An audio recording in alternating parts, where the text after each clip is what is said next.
વડોદરામાં વિકાસ સંકલ્પ સભા હર્ષ સંઘવીએ ભાજપને વિજયી બનાવવાનું આહવાન કર્યું। વડોદરા શહેરના પરિવાર 4 રસ્તા ખાતે યોજાયેલી વિકાસ સંકલ્પ સભામાં હર્ષ સંઘવીએ ઉપસ્થિત જનસમૂહને સંબોધ્યો હતો। આ સભામાં વોર્ડ નંબર 4, 5, 6, 14, 15 અને 16ના મોટી સંખ્યામાં કાર્યકર્તાઓ અને સ્થાનિક નાગરિકો હાજર રહ્યા હતા। સભા દરમિયાન હર્ષ સંઘવીએ પ્રચંડ જનસમર્થન સાથે ભારતીય જનતા પાર્ટીને વિજયી બનાવવા માટે જનતાને આહવાન કર્યું હતું। તેમણે પોતાના સંબોધનમાં વિકાસના મુદ્દાઓને કેન્દ્રમાં રાખી ભાજપની કામગીરી અંગે માહિતી આપી અને આવનારી સ્થાનિક સ્વરાજ્યની ચૂંટણીમાં ભાજપને સમર્થન આપવા અપીલ કરી હતી।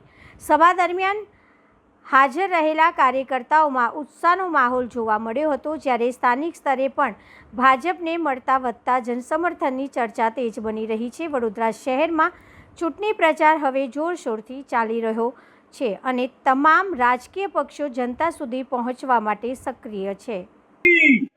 भारत माता की स्वागत है भाई स्वागत।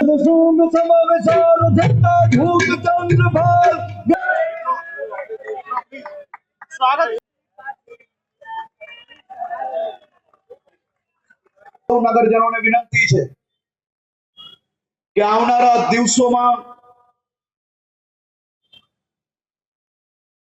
આ ગુજરાત અને ગુજરાતને બદનામ કરવા વાળા લોકો જો તમારી સોસાયટીમાં આવે તો સોસાયટીમાંથી બહાર નીકાળો તે પહેલા એક પ્રશ્ન જરૂરથી પૂછજો કે આ ખડગેજીએ જે ગુજરાતના લોકોને બદનામ કર્યા તે સ્ટેટમેન્ટ રાહુલ ગાંધીએ લખી આપેલું કે ગુજરાત કોંગ્રેસના પ્રમુખે લખી આપેલું, અને જ્યારે આ ખડગેજીએ આ સ્ટેટમેન્ટ આપ્યું ત્યારે આ એક બી કોંગ્રેસીઓ કે આપના એક બી નેતા દ્વારા કેમ એનો વિરોધ ના કરવામાં આવ્યો? શું આ સૌ લોકો ગુજરાતના નેતાઓ નથી? શું એમને સૌને પોતપોતાના વિસ્તારની અંદર નાની મોટી ચૂંટણીઓમાં આજ ગુજરાતના નાગરિકોએ ચૂંટાઈને વિધાનસભા કે જિલ્લા પંચાયત સુધી નથી પહોંચાડ્યા? આ પ્રશ્ન જરૂરથી પૂછજો। વડોદરા શહેરના નાગરિકો માટે અનેક નવા પ્રોજેક્ટો લાવવાનું સરકાર દ્વારા નક્કી કરવામાં આવ્યું। આપણે સૌએ વડોદરામાં ભારે વરસાદના કારણે જે ભરાયેલા પાણીના કારણે અનેક લોકોએ તકલીફ વેઠી, ભવિષ્યમાં તકલીફ ના પડે તે માટે વિશ્વામિત્રી પ્રોજેક્ટ ચાલુ કરવામાં આવ્યો, અને એ વિશ્વામિત્રી પ્રોજેક્ટની વિશ્વામિત્રીની કેરિંગ કેપેસિટી વધે તે માટે હિસ્ટોરિકલ ટાઈમની અંદર આ પ્રોજેક્ટ પૂર્ણ કરવામાં આવ્યો।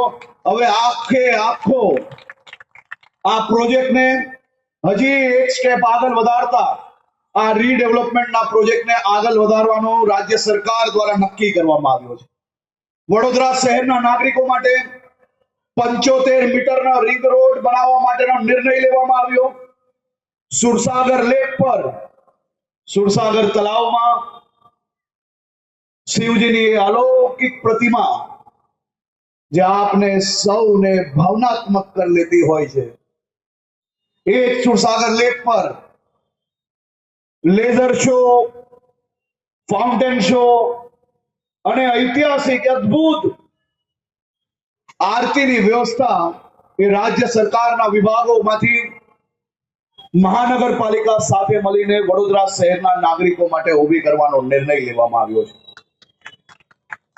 દરેક ઝોનમાં અમારા વડોદરા શહેરના યુવાનોને હું કહેવા માંગુ છું કે વડોદરા શહેરના તમામ ઝોનોમાં એક સ્વિમિંગ પુલ અને એક સ્પોર્ટ્સ કોમ્પ્લેક્સ બનાવવાનો નિર્ણય લેવામાં આવ્યો છે।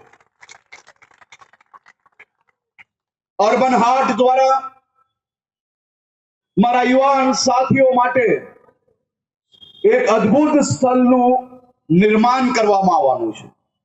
પાણી પુરવઠાના અનેક નવા પ્રોજેક્ટો વડોદરા શહેરના તમામ ક્ષેત્રની અંદર આવનારા 40 વર્ષના પ્લાનિંગ જોડે પાણીની જે જરૂરિયાત પડશે તેવા મહત્વના પ્રોજેક્ટો લેવામાં આવ્યા છે. રોડ અને રોડનું રીડેવલપમેન્ટ જોડે જોડે 2000 થી વધારે સીસીટીવી કેમેરાઓ બરોડામાં લગાડવામાં આવ્યા છે. મેગા ફૂડ પાર્ક આપણા બરોડામાં બનાવવા જઈ રહ્યા છે. એ જ રીતે ખૂબ જ મોટું કન્વેન્શન સેન્ટર બી બરોડામાં આપણે બનાવવા જઈ રહ્યા છે. આ બધા જ પ્રોજેક્ટો થકી વડોદરાના નાગરિકોને નવી સુવિધાઓ વડોદરામાં આવનારા દિવસોમાં ઉપલબ્ધ થવાની છે. હું આપ સૌને ગેરંટી આપું છું. મારી પાસે અનેક સર્વે આવ્યા છે. વડોદરાના લોકો આ દરરોજ તાઇફાઓ કરીને નાટક કરનાર જનસેવકોથી કંટાળેલા છે. ભલે પાર્ટી બદલીને વિપક્ષમાંથી આજે લડતા હોય, એવા બધા જ લોકો ઘર ભેગા થવાના છે. લખી લેજો આજથી.